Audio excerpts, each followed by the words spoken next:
Olá, a equipe do Grandes Julgamentos do STF hoje está no setor de diversões sul, mais conhecido como CONIC, uma área que fica na região central de Brasília, um centro de comércio e entretenimento que também abriga várias associações e sindicatos. Tema da edição de hoje.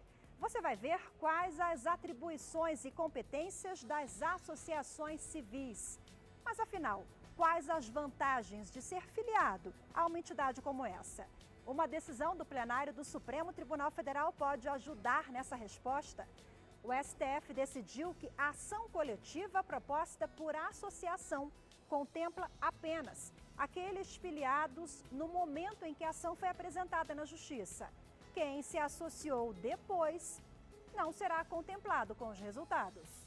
Não se pode incluir quem não autorizou inicialmente a associação a agir e quem também não foi indicado como beneficiário. Isso aí é costumeiro, né? A questão das pessoas às vezes se associam porque a associação obteve alguma vantagem, alguma coisa judicial. Não adianta você chegar só na hora de tirar foto, né? Seria ótimo você chegar só na hora de tirar foto, tá tudo feito, então vou só colher os louros. Não, você tem que participar da batalha. A decisão do Supremo Tribunal Federal foi durante o julgamento do recurso extraordinário apresentado pela Associação dos Servidores da Justiça Federal do Paraná. A entidade queria reverter decisão do Tribunal Regional Federal da 4ª Região, que considerou necessária, para fins de execução de sentença, a comprovação da filiação dos representados até a data do ajuizamento da ação. O recurso foi negado pela maioria dos ministros. O voto condutor foi o do relator, ministro Marco Aurélio. Ao longo desta edição, você vai ver como foi esse julgamento. Mas agora, o assunto é associação civil.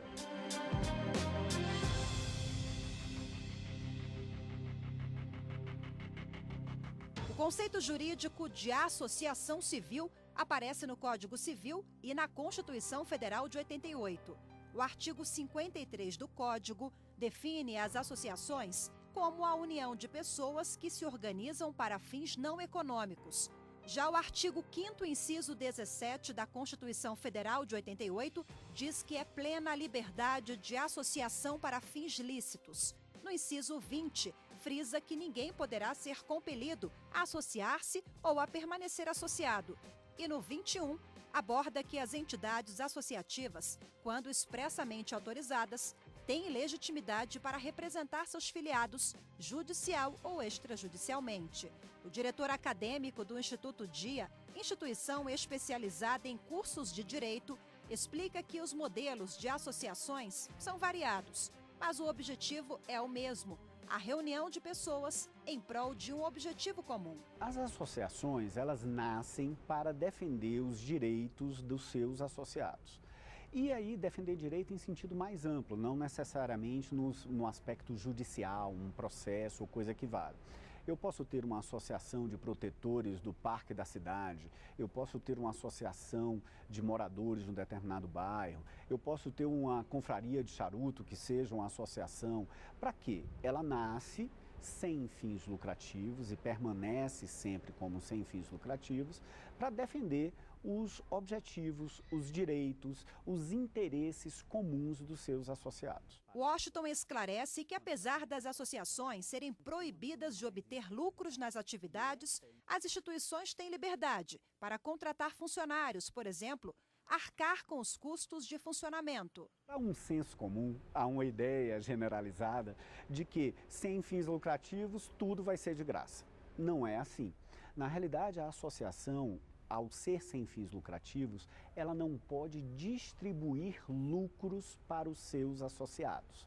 Mas ela pode e deve cobrar pelos seus serviços, cobrar uma taxa de manutenção, cobrar a taxa por um serviço específico que ela coloque, até porque ela vai ter que pagar funcionário, ela vai ter que alugar um prédio, um local para ela se estabelecer, ela vai ter que, no caso específico até da decisão que nós vamos discutir, ela vai ter que pagar os honorários dos advogados. O Brasil conta, segundo o IBGE, com mais de 280 mil associações civis sem fins lucrativos. Entre elas, a Associação dos Servidores da Justiça do Distrito Federal, a ACEJUS.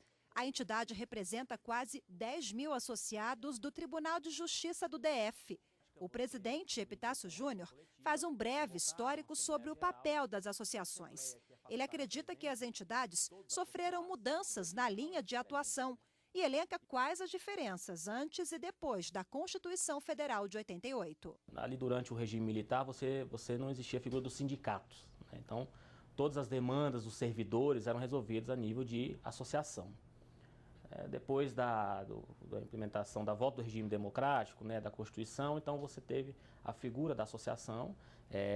Num primeiro momento, tornou-se de um caráter mais recreativo, de lazer, né, a questão do clube, de festas, especialmente em com associações de servidores. Mas o que se observa na última década é que as associações deixaram para trás esse papel puramente lazer, né? Porque enquanto os sindicatos exercem as suas atribuições na esfera política, né, e eles abarcam toda uma categoria, uma associação específica de servidores, ela possui instrumentos, alguns elementos que facilitam a defesa do direito do servidor no âmbito do Tribunal de Justiça. A defesa dos interesses dos associados pode ser feita por meio de uma ação coletiva proposta na Justiça. Ela é aquela que envolve um conjunto de pessoas ou até mesmo toda a sociedade. Mas para que a associação tenha legitimidade para entrar na Justiça em nome de seus filiados, ela precisa colher as assinaturas de todos os integrantes. Ninguém, salvo determinação expressa em lei, ninguém pode defender o direito de outro sem estar autorizado. Os sindicatos, como nós já dissemos, têm autorização constitucional. As associações não. Você pode até ser associado a um determinado grupo, né, fazer parte de uma determinada associação, mas não concordar com aquela causa específica. Não, isso aí eu não concordo, então eu não quero participar disso. Ou, de outro lado, você concorda e aí você autoriza. Por isso que a Constituição e a própria legislação infraconstitucional, ela exige que haja essa autorização. Além de ser obrigatória a autorização, para ter acesso aos benefícios alcançados em ação coletiva, os associados precisam estar inscritos desde o momento do ajuizamento da ação, medida que preocupa o presidente da ACJUS. Porque antes a associação ela funcionava como completa substituta processual dos seus associados, né? Então, na prática, você, quando interpõe uma ação coletiva, convocava uma Assembleia Geral, uma Assembleia que é facultada a presença de todos os associados e que decide por maioria dos presentes, né? E você, com aquele instrumento, com aquela ata daquela Assembleia, conseguia acessar a Justiça na qualidade, né, de representar todos os substitutos, os associados. Com um entendimento do Supremo recente, de que agora tem que ter autorização expressa, imagine só, a ACJUS hoje com 9 mil associados, eu tenho que recolher 9 mil autorizações expressas. A partir do momento que você convoca uma assembleia, convoca os servidores, dá ampla divulgação, os servidores vão lá, em sua maioria opta por interpolação, é um conjunto de forças. Ao determinar a obrigatoriedade da filiação no momento em que a ação foi proposta, o Supremo entendeu que as associações civis atuam na condição de representante processual de seus filiados e não como substituto processual. No próximo bloco você vai entender a diferença entre esses dois institutos jurídicos, a partir dos votos dos ministros do Supremo Tribunal Federal. Temos um encontro marcado daqui a pouco no plenário do STF. Até já!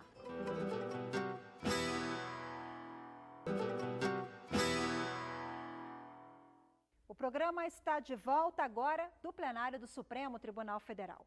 Você acompanha um julgamento que atinge todos os filiados de uma associação civil, seja ela de qual natureza for.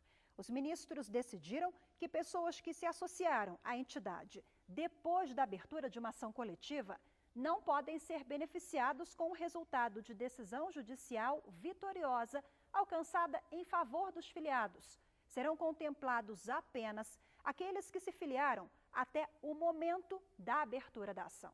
No julgamento do recurso extraordinário apresentado pela Associação dos Servidores da Justiça Federal do Paraná, o plenário discutiu os limites de atuação e competências das associações. A entidade paranaense queria reverter entendimento anterior do Tribunal Regional Federal da 4ª Região. O que se busca definir aqui? No momento da execução, após o trânsito em julgado do processo de conhecimento, sobreveio a decisão de execução, limitando os beneficiados pela decisão àqueles que, à época do ajuizamento da ação, eram filiados à Associação dos Servidores da Justiça Federal do Paraná. O fato de a associação não estar no capítulo dos sindicatos, está ali na parte dos direitos e garantias fundamentais, não lhe retira a legitimidade para, no momento da execução, apresentar a lista daqueles filiados. O recurso questionou a abrangência de um artigo e o parágrafo único da Lei 9494 de 1997. Essa lei regulamenta os processos ajuizados contra a Fazenda Pública. O referido artigo diz que a sentença civil prolatada em ação de caráter coletivo, proposta por entidade associativa na defesa dos interesses e direitos dos seus associados, abrangerá apenas os substitutos que tenham, na data da propositura da ação, domicílio no âmbito da competência territorial do órgão prolator. O artigo 2º-A é perfeitamente adequado, absolutamente razoável, não tendo vestígio algum, ministro Alexandre, de inconstitucionalidade.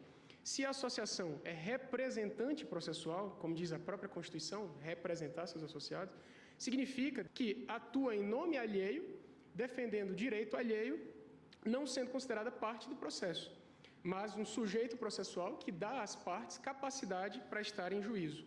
Na representação, o representado é que é parte, tanto na relação jurídica material como na relação jurídica processual. Sendo assim, ministro, nada mais ajustado que somente os associados que concordem com que sua associação os represente, concordem com os argumentos a serem apresentados, concordem com as teses a serem esgrimidas, com as despesas, inclusive, com as despesas processuais necessárias, etc., é que se tornem partes representadas em determinada causa. Por maioria de votos, o plenário negou o recurso apresentado pela Associação dos Servidores da Justiça Federal do Paraná.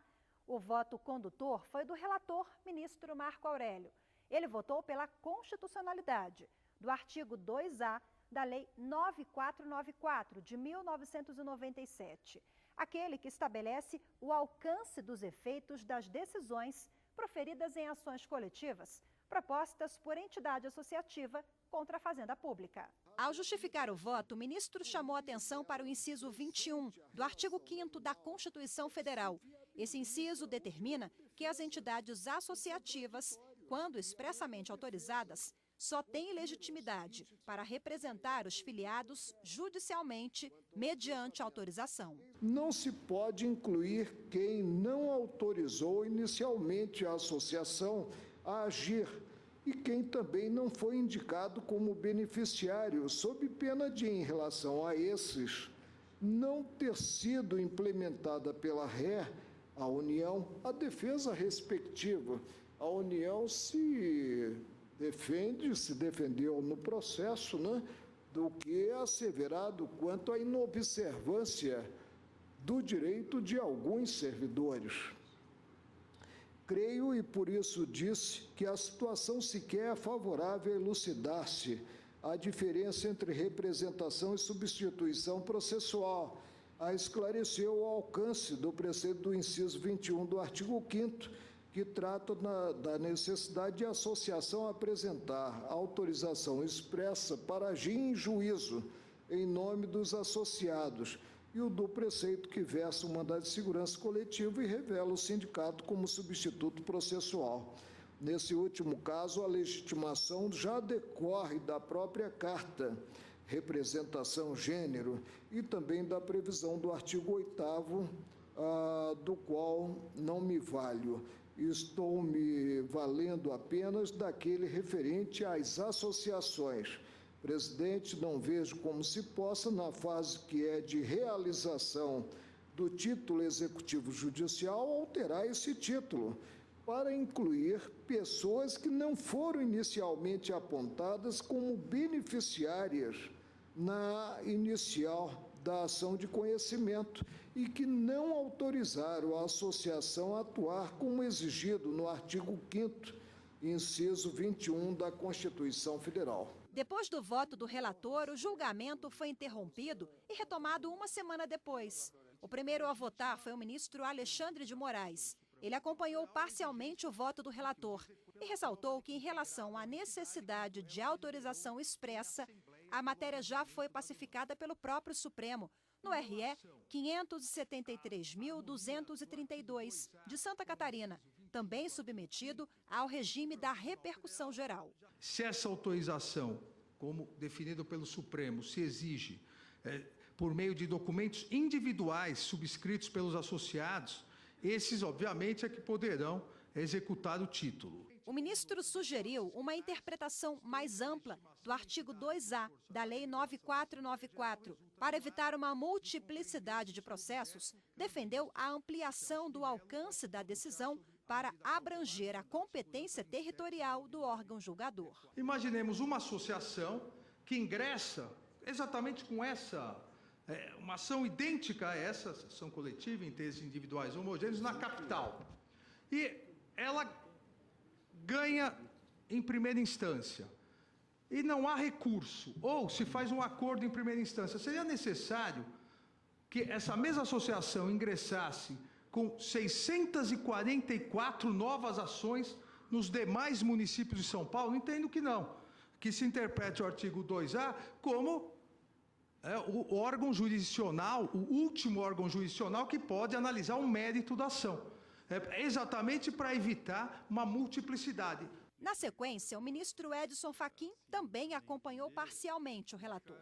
Ele considerou que o prazo limite para os beneficiários de ação coletiva deve ser o do trânsito em julgado do título a ser executado, e não a data da propositura da ação.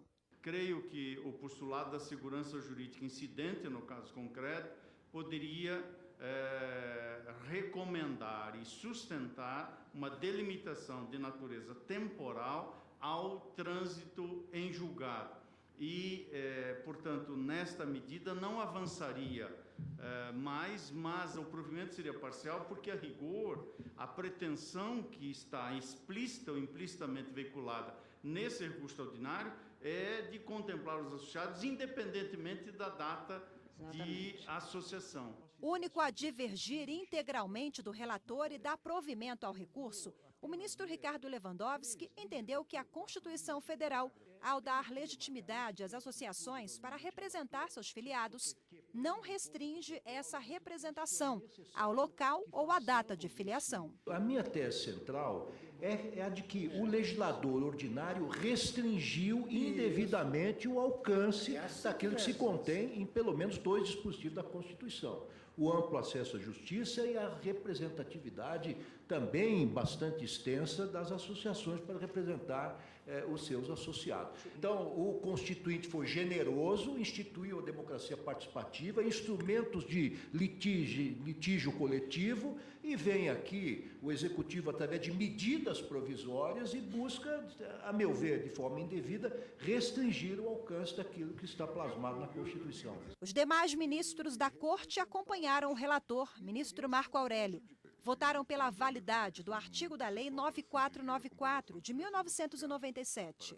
Admitir a inclusão de beneficiários de sentença coletiva posterior implica em grave insegurança jurídica para o réu, no caso a Fazenda Pública, uma vez que não permite a este avaliar ou prever efetivos custos da demanda. No caso da Fazenda Pública, a própria sistemática de precatórios, prevista no artigo 100, revela a preocupação do legislador constituinte que, com uma certa previsibilidade nas obrigações do erário reconhecidas em sentenças judiciais, de modo a não comprometer a prestação do serviço. A finalidade do legislador, quando editou esse artigo 2º-A da Lei 9494, foi explicitamente limitar não só a legitimação para que não houvesse a intervenção superveniente de litisconsorte se aproveitando do trabalho de outra, com violação do contraditório e do enriquecimento sem causa, e também para estabelecer um limite à competência jurisdicional.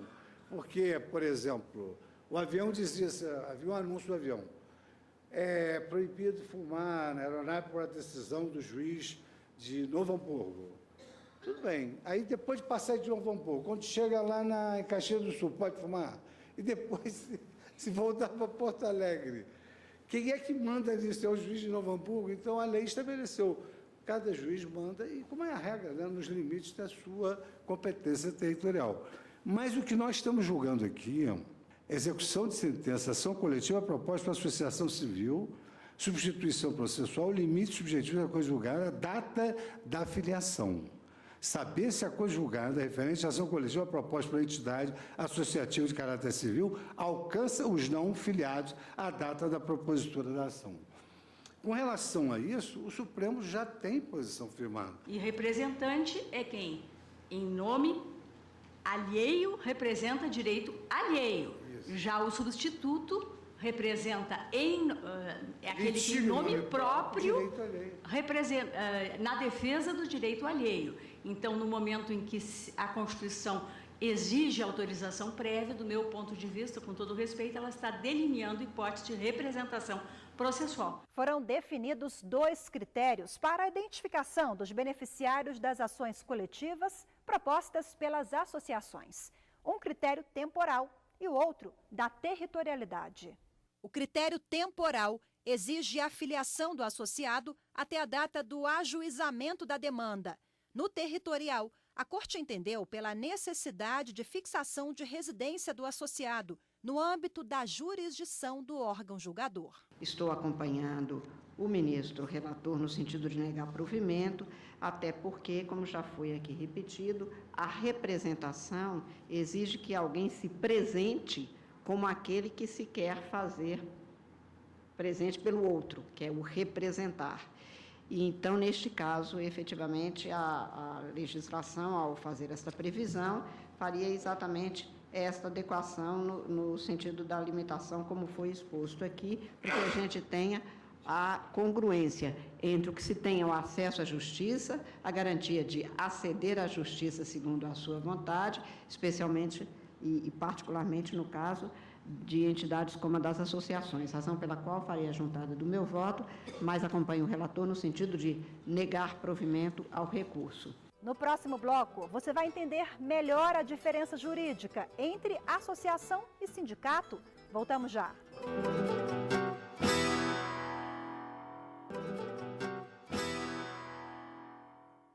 Associações e sindicatos. As 2 instituições defendem interesses e direitos de uma classe, que pode ser a dos trabalhadores, por exemplo. Mas, apesar de parecidas, você vai ver que, juridicamente, as 2 têm atribuições e competências bem diferentes. Você já viu aqui no programa que os 2 institutos receberam tratamento diferenciado pela Constituição Federal. Mas, na prática, eles confundem um pouco, já que são parecidos. O sindicato, ele é diferente da associação, né? A associação, ela nasce por uma vontade dos seus próprios associados. O sindicato, em tese, ele nasce para garantir uma categoria de trabalhadores. E isso é estabelecido pela própria Constituição Federal. Né? É tanto que, mesmo que eu não seja associado a um determinado sindicato, eu vou ter o meu reajuste, eu vou ter meu piso salarial, eu vou ter os benefícios que foram ganhos pelo sindicato. A associação hoje, ela abarcou um pouco esse papel, que era um papel exclusivo dos sindicatos. Claro que respeitando a autonomia sindical, é extremamente importante o fortalecimento dos sindicatos. Eles têm instrumentos como, por exemplo, o dia de greve, né, que são abarcados pelos sindicatos, mas sem afastar esse crescente papel da associação junto ao órgão da qual ela representa os servidores, né, como é o caso aqui do Tribunal de Justiça. Esse é um ponto interessante, porque os sindicatos, eles têm um unus público, eles têm uma função pública, embora os sindicatos sejam associações do ponto de vista de natureza jurídica, mas eles têm funções públicas que eles desempenham. Por isso que o Constituinte deixou já previamente autorizado para os sindicatos ajuizarem ações, defenderem judicial e extrajudicialmente o direito dos seus sindicalizados.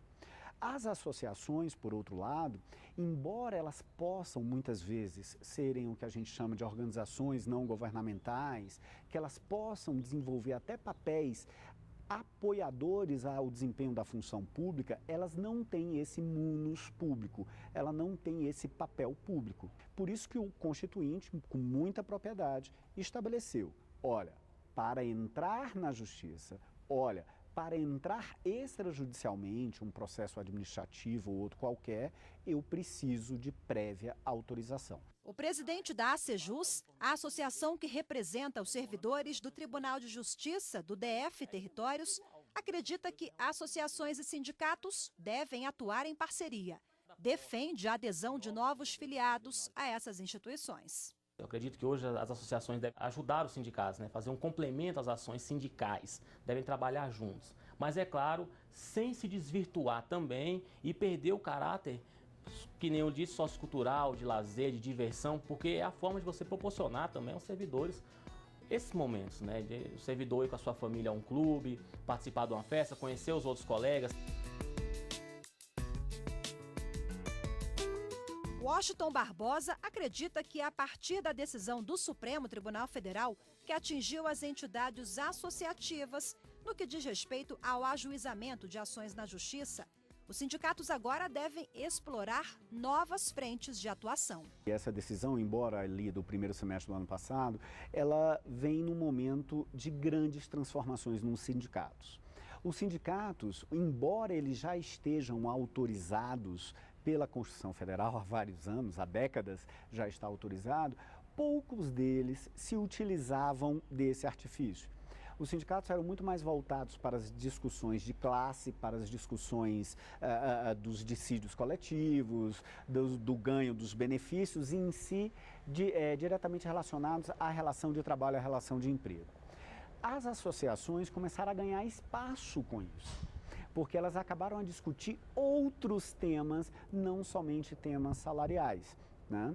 E no momento em que os sindicatos, pós-reforma trabalhista, eles perderam grande parte dos recursos que custeavam as suas estruturas, vai ser muito importante que eles atentem para isso, que eles busquem agora discutir ações de interesse coletivo, que eles busquem a similitude das associações, que eles busquem direitos que aí estão sendo discutidos e que possam ser objeto de ações judiciais, possam ser objetos, inclusive, de ações administrativas. Muitas dessas causas não precisam de judiciário, são decididas e ganhas administrativamente. A edição de hoje fica por aqui.